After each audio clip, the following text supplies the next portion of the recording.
Բարև ձեզ, պարոն Կարապետյան։ Լավ, շնորհակալություն, դուք լավ եք։ Ձեզ մի քանի հարց ուղղեմ, էլի։ Ձեր թիմակիցներին հերթով,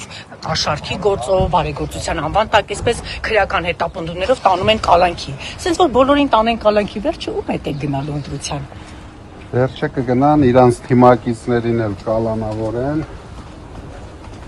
Իրենք ավելի քիչ են, քան մենք, դրա համար մենք էլի կհաղթենք։ Պարոն Կարապետյան, ՔՊ քարոզչական այսպես շղթան հստակ հայտարարություններ անում այն մասով, որ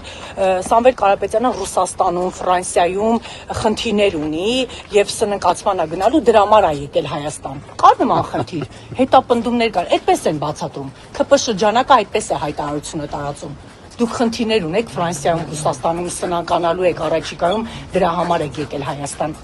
Իսկ դուք ո՞նց եք մտածում։ Ես ձեր կարծիքն եմ շատ հետաքրքիր։ Դա իրանց երազանքներն են։ Փաշինյանը իր երազներն է պատմում։ Դուրս մեն տունեք, այդ մարդը ամեն օր մի երազ տեսնում է, որովհետև շուտ է քնում։